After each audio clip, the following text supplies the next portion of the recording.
सांप्रदायिक सद्भाव पर निबंध। भारत एक ऐसा देश है जो विविधताओं की भूमि कहलाता है। यहाँ अनेक धर्म, जातियां, भाषाएं और संस्कृतियां मोतियों के समान आपस में मिलकर एक सुंदर माला का निर्माण करती हैं। इस माला की सबसे मजबूत डोरी है सांप्रदायिक सद्भाव। जब लोग अपने अपने धर्म का सम्मान करते हुए दूसरों के धर्म की इज्जत करते हैं, मिलजुल कर रहते हैं और एक दूसरे के त्योहारों में भाग लेते हैं, तभी एक सच्चा लोकतंत्र फलता फूलता है। सांप्रदायिक सद्भाव का अर्थ है विभिन्न धर्मों और समुदायों के बीच आपसी समझ, सहिष्णुता और सहयोग की भावना। जब हिंदू, मुस्लिम, सिख, ईसाई, बौद्ध और अन्य समुदाय आपस में भाईचारे से रहते हैं, एक दूसरे के त्योहारों में भाग लेते हैं, सुख दुख में साथ खड़े होते हैं, तभी सच्चे अर्थों में सांप्रदायिक सद्भाव का रूप दिखता है।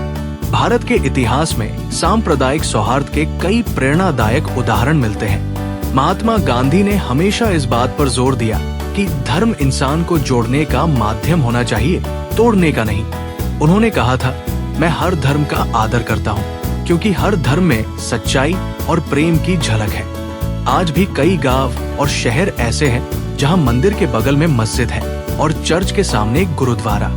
लोग एक दूसरे के पर्व जैसे ईद, दिवाली, गुरु पर्व, क्रिसमस आदि को मिलकर मनाते हैं, परंतु कभी कभी कुछ स्वार्थी तत्व सांप्रदायिक नफरत फैलाकर इस एकता को तोड़ने की कोशिश करते हैं। वे अफवाहें फैलाकर लोगों के बीच गलत फहमियां पैदा करते हैं, जिससे दंगे, तनाव और हिंसा जैसी घटनाएं होती है।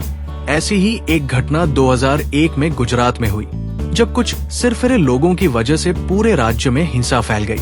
लोग एक दूसरे के खून के प्यासे हो गए, लेकिन क्या किसी को इससे कुछ हासिल हुआ? नहीं, बल्कि इंसानियत को शर्मसार होना पड़ा। हजारों परिवार उजड़ गए, बच्चों से उनके माता पिता छिन गए और वर्षों तक दिलों में भय और घाव बने रहे।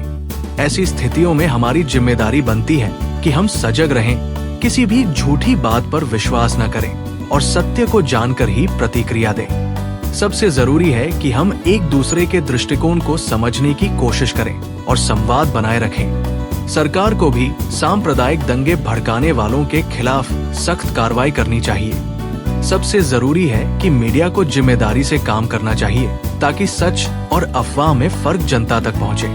हमें याद रखना चाहिए कि धार्मिक आस्था एक निजी विषय है, जबकि मानवता एक सार्वभौमिक मूल्य है। जब एक मुसलमान अपने हिंदू दोस्त के साथ दिवाली मनाता है या एक सिख ईद के अवसर पर अपने मुस्लिम पड़ोसी के घर मिठाई लेकर जाता है, तभी सच्चा भारत जीवंत होता है। हमें ऐसे ही उदाहरणों को बढ़ावा देना चाहिए। विद्यालयों में बच्चों को शुरुआत से ही सर्वधर्म समभाव की शिक्षा दी जानी चाहिए। किताबों के साथ साथ जीवन के पाठ भी जरूरी है, जैसे मजहब नहीं सिखाता आपस में बैर रखना। बच्चों को सिखाना होगा कि पहले वे इंसान हैं, फिर हिंदू, मुसलमान, सिख या ईसाई। Like, comment, and subscribe.